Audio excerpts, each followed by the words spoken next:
The day Martha Miller spent her last $40 on sunflower seeds instead of corn, her neighbors in Sumner County didn't just disagree. They laughed so hard they almost fell off their tractors. In the spring of 1956, the dirt in Kansas didn't look like soil anymore. It looked like ash. Martha Miller was 62 years old, and she had been running the Miller farm alone since her husband, Abe, died during the blizzard of '49. She was a small woman, usually seen in a faded denim apron and a sun hat that had seen better decades. She lived in a house where the white paint had long ago surrendered to the gray dust of the plains. Every farmer in the county was terrified. The great dust of the early '50s had already sucked the life out of the ground.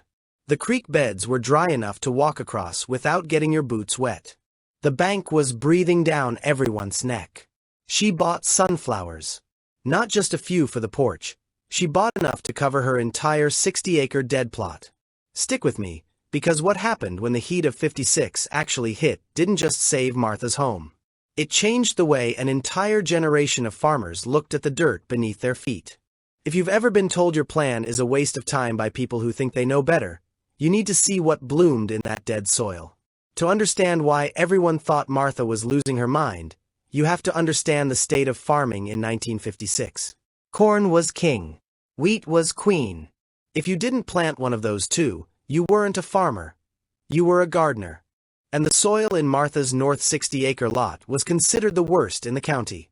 It was blow sand, light, thin, and so exhausted from 30 years of heavy tilling that it couldn't hold a teaspoon of water.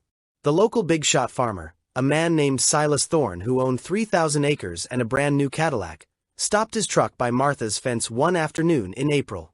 "Martha," he shouted over the idling engine. "I heard you're putting in flowers. You planning on starting a florist shop?" Martha didn't even look up from her planting. She just kept moving, her back bent, dropping seeds into the gray dust. "Silas," she said quietly, "you worry about your sky." Silas laughed, tipped his hat, and drove off, kicking up a cloud of dust that hung in the air for 10 minutes. But Martha wasn't guessing. She had a secret weapon that Silas Thorne wouldn't have looked at if you paid him.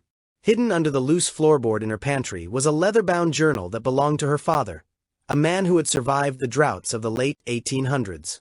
In those pages, he hadn't written about yields or prices. He described how wild sunflowers would grow in the middle of a wasteland where nothing else could breathe. He noted that their roots didn't just sit in the top 6 inches of dirt like corn. They went deep, sometimes 5, 6, even 10 feet down. He wrote, "When the top is fire, the bottom is where the life stays." Martha had spent the entire winter reading those notes. She realized that her dead soil wasn't actually dead, it was just thirsty. The top layer was exhausted, but deep down, far below where a plow could reach, there was still a reservoir of moisture from the snows of 2 years prior. Corn roots would never find it. They'd burn up before they got halfway. But a sunflower? A sunflower was built for the struggle. By June of 1956, the laughter in Sumner County stopped. It was replaced by a grim, heavy silence. The drought of 1956 is still talked about in hushed tones by the old-timers. The heat didn't just arrive. It moved in and took over. For 42 straight days, the temperature stayed above 100 degrees. The wind blew from the south like a giant hairdryer, sucking every bit of moisture out of the leaves. Silas Thorne's corn started to pineapple, the leaves curled up tight to protect themselves, turning a sickly pale yellow. The wheat fields looked like they had been hit with a blowtorch. Wells started to go dry. The ground began to crack, with fissures so wide you could drop a silver dollar into them and never hear it hit the bottom. Every morning, the farmers would gather at the grain elevator, looking at the sky. There wasn't a cloud in sight. Just a hard white sun that looked like a hole burned in the atmosphere. And then there was Martha's farm. While every other field in the county was turning brown and brittle, Martha's North 60 started to do something impossible. It turned green. At first, it was just little sprouts. The neighbors said they'd be dead by the weekend. But the weekend came and went, and the sprouts grew into stalks. The stalks grew thick as a man's wrist.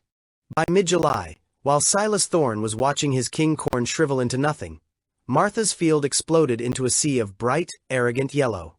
Thousands of sunflowers, each one 6 feet tall, stood facing the sun as if they were mocking the heat. They weren't just surviving, they were thriving. Their massive green leaves provided shade for the soil beneath them, preventing what little moisture was left from evaporating. People started driving out to Martha's fence line again. But this time, nobody was laughing. They stood there in their sweat-stained shirts, leaning against their trucks, staring at the only green spot in 3 counties. In August, the bank's regional representative, a man in a crisp suit named Mr. Henderson, made his rounds.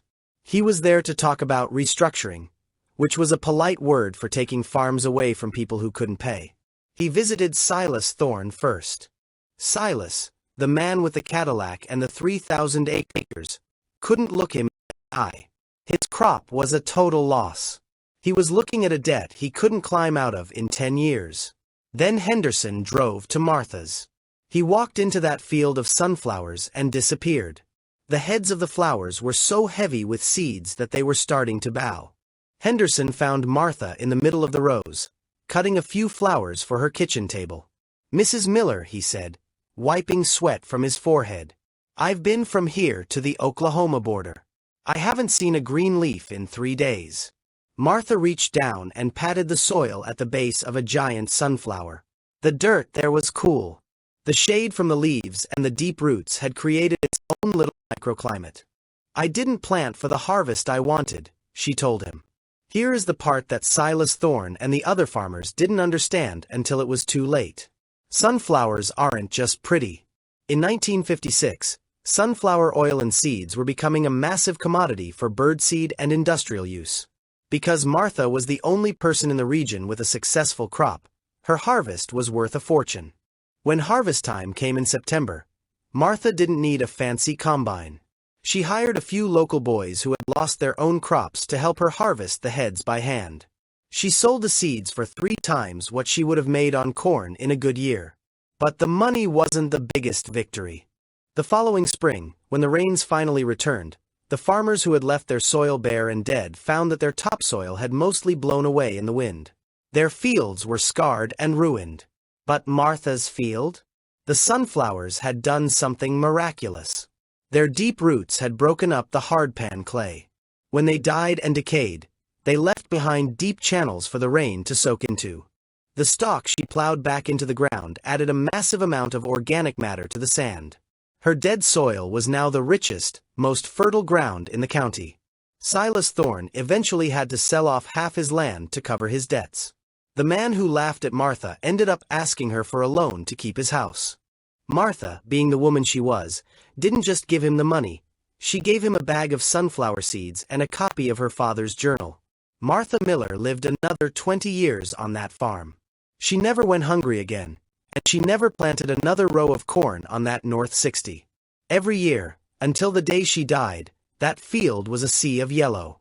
It served as a permanent reminder to everyone in Sumner County that expertise isn't always found in a brand new Cadillac or a big bank account. Sometimes, the crazy person is just the only one who bothered to read the records everyone else ignored. The most valuable things in life often grow in the places where everyone else has given up. Martha didn't just save her farm, she saved the soil. She proved that there is no such thing as dead land, only people who have forgotten how to tend it. If a poor widow with a handful of seeds can turn a wasteland into an empire, just imagine what you can do with the worthless ideas everyone is laughing at in your life right now. If you want to see how a simple farmer turned a pile of industrial waste into a multi-million-dollar business, check out this next video.